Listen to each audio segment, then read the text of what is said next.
Welcome to our deep dive, and this one is really interesting. You've given us a fascinating mix of sources this time. Articles, YouTube videos. We even got a peek into a blog called FinBear, all focused on financial markets, but not always in the way you might expect. Yeah, it's a really eclectic collection. Yeah. You could say you've gathered these pieces of a puzzle, right? You've got traditional financial theory, a dash of psychology, and even like a sprinkle of quantum physics, Okay. and a bit of philosophy, too. That's a great way to put it. It's like we have to assemble this puzzle together for our listeners. Exactly. Our job is to help you make sense of it all. So we've got the classic, a random walk down Wall Street, but also things like Japanese candlesticks. And, oh boy, hold on tight, because we're also going to be looking at financial entanglement and how someone is using astrology to try and predict the S&P 500. If you're ready to explore some unconventional approaches to understanding the markets, well, then you've come to the right place. Let's dive in. Sounds good to me.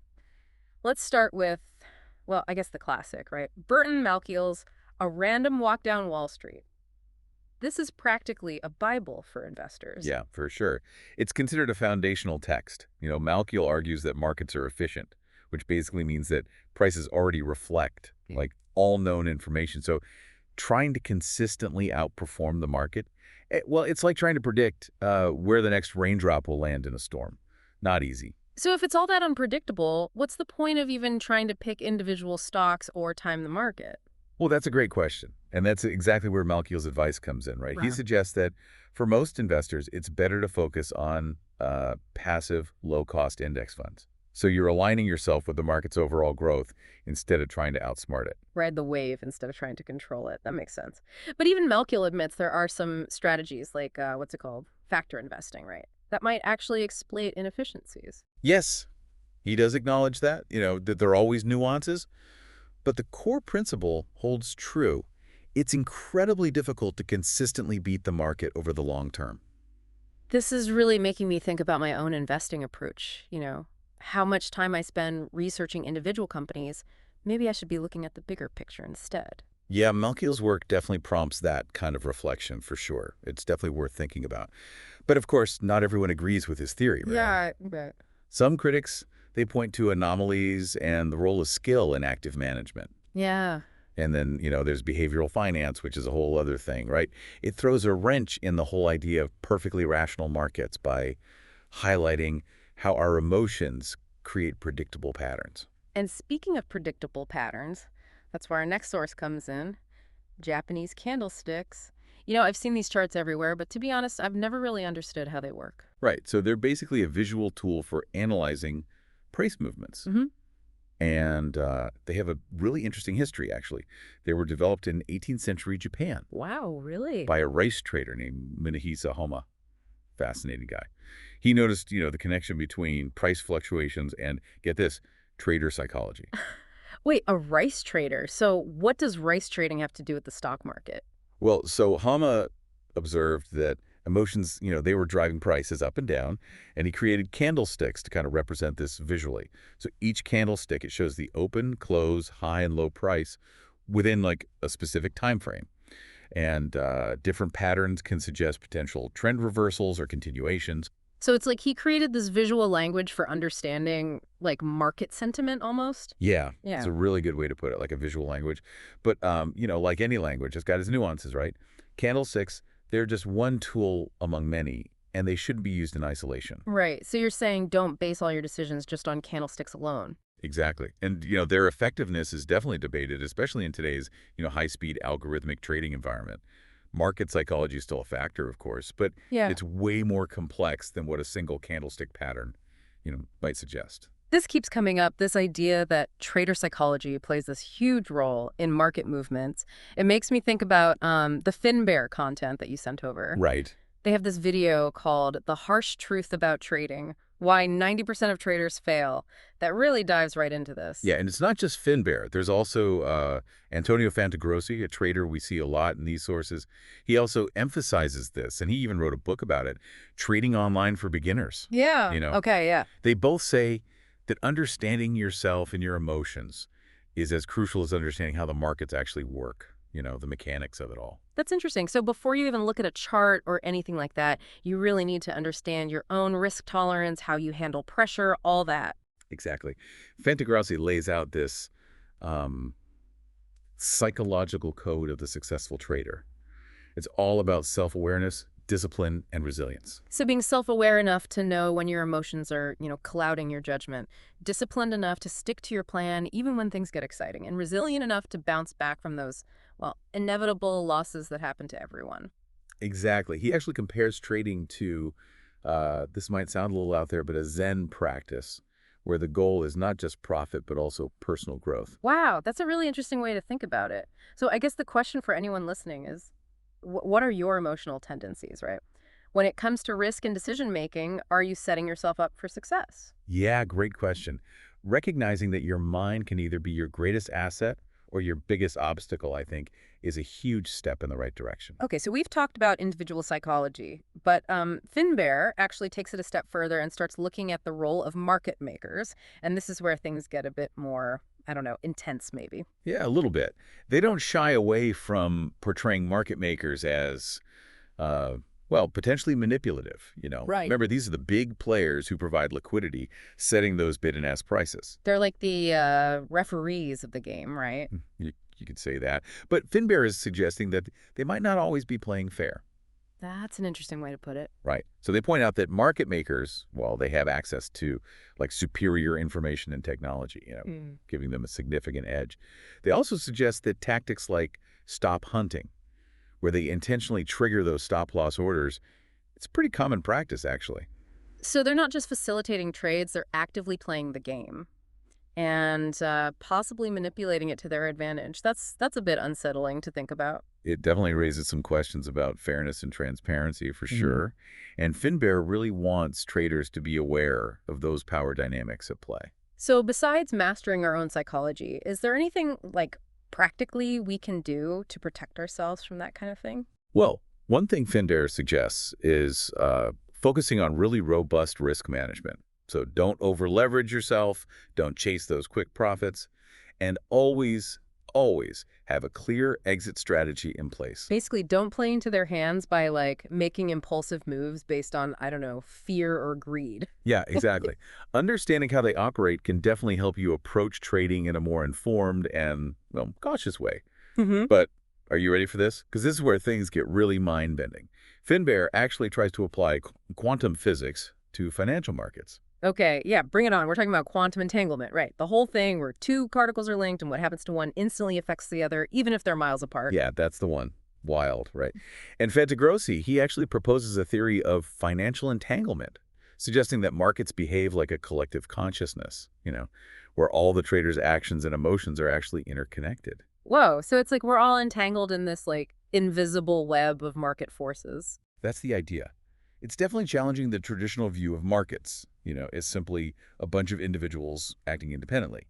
He's arguing that our collective psychology, it can influence the system in all these subtle ways, even if we don't realize it. It's like, I don't know if you've ever felt this, but sometimes it feels like the market is moving on gut feeling rather than any logic, you know? Right. And who knows, maybe that's part of it. Yeah, that's really interesting. It's a fascinating concept, that's for sure.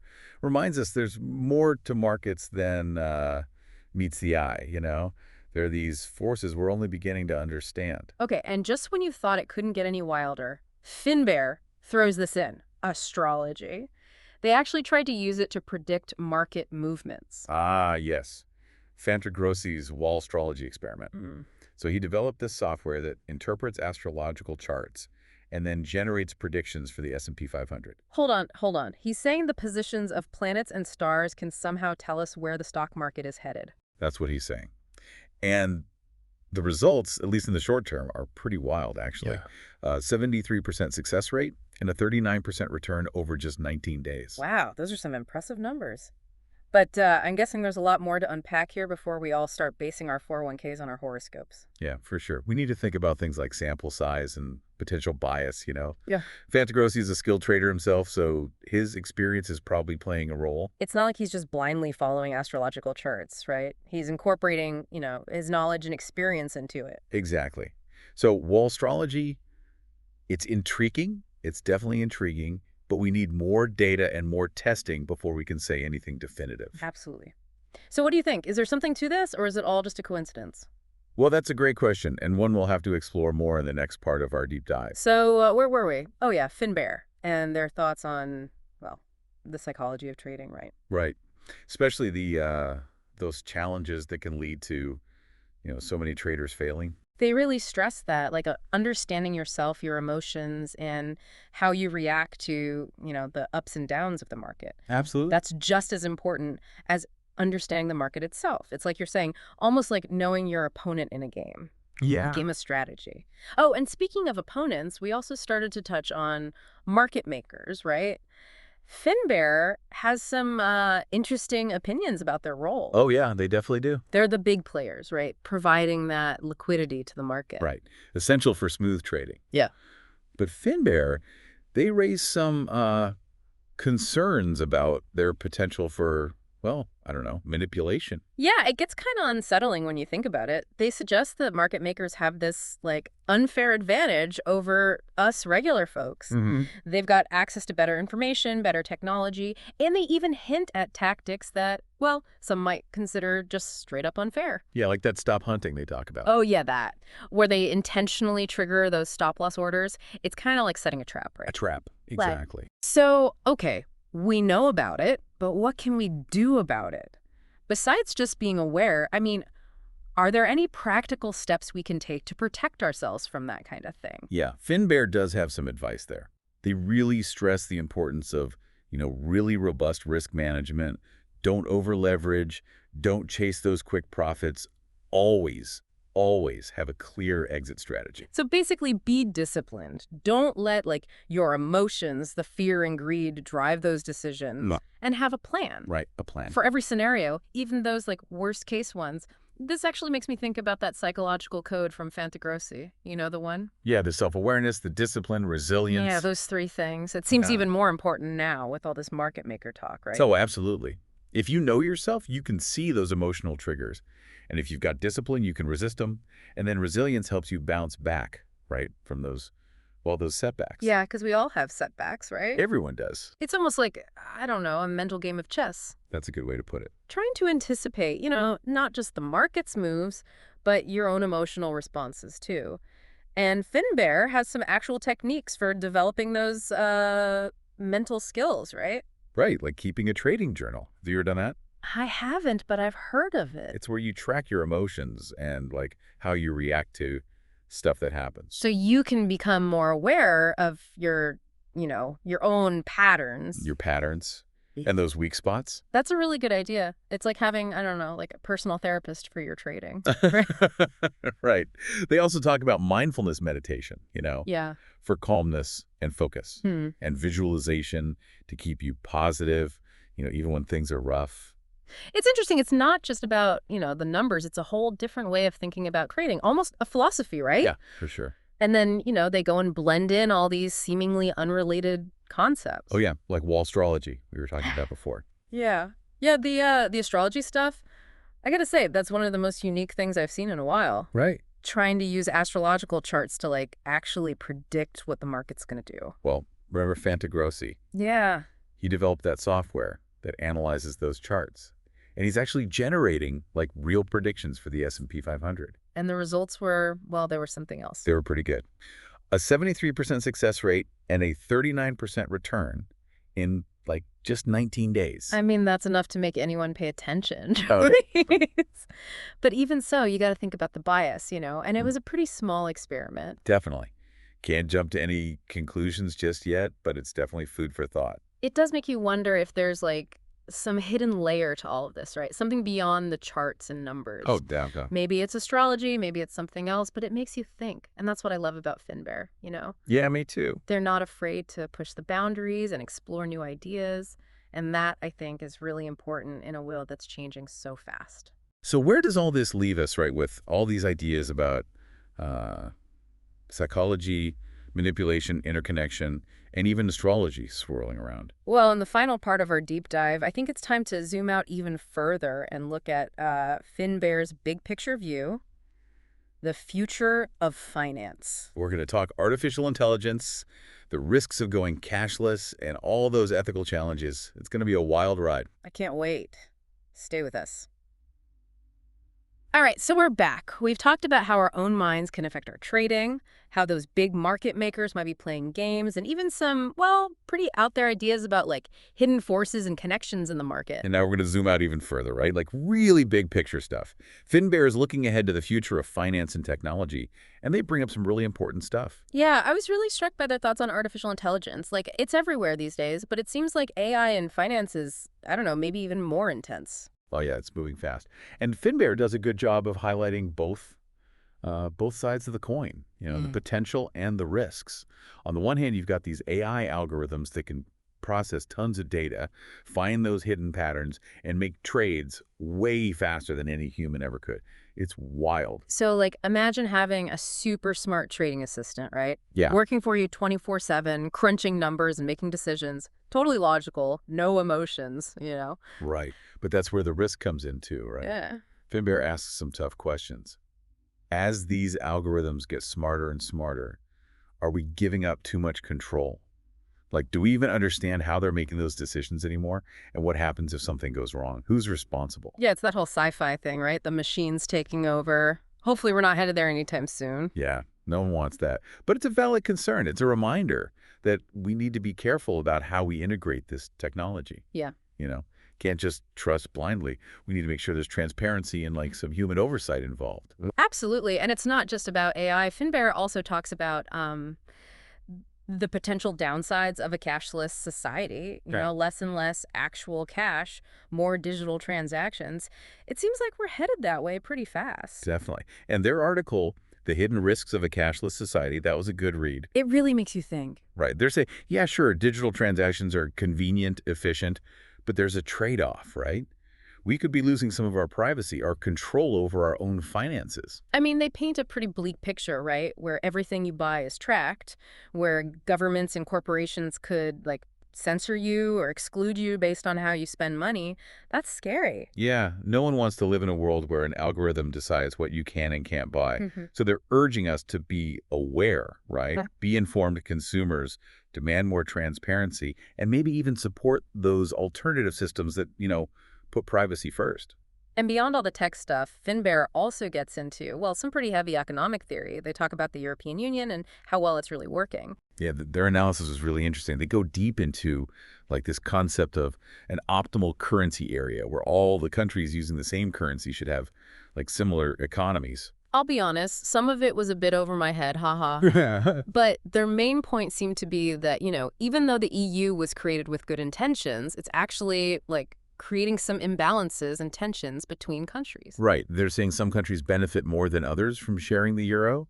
And then there's this democratic deficit issue where citizens feel like they don't have a say in how things are run. Mm. That can lead to a lot of frustration. It's a reminder that even with good intentions, you can have unintended consequences. Absolutely. So after all this, from like our own psychology to the global economy and the future of tech, Finbear has given us a lot to think about. For sure. What do you think are some of the biggest takeaways, for our listeners? What should they keep in mind as they navigate this complex financial world? I think the biggest thing is to just, be aware. Be an active, engaged, and informed participant. Don't just blindly trust what you hear or follow the crowd. Do your own research, think for yourself, and challenge those assumptions. Yeah, don't be afraid to question things. And remember, it's not all about numbers and charts, right? There's a lot more at play, like those psychological factors we talked about, the technology that's changing everything, and those big global forces that are, well, kind of out of our control. And I think Finbear is really driving home the point that finance is about more than just making money. It's about understanding the world we live in, the systems we've created, and the choices we make, both individually and as a society. It's big stuff. Yeah, it is. So to wrap up, what would you say to our listeners as they, continue on their own financial journeys? Keep learning, keep exploring, keep asking questions, and most importantly, never be afraid to challenge those conventional ways of thinking. There's always a new perspective to discover. Well said. And thanks to everyone for joining us on this deep dive. It's been quite a journey, and we hope you've enjoyed the ride. Until next time, keep diving deep.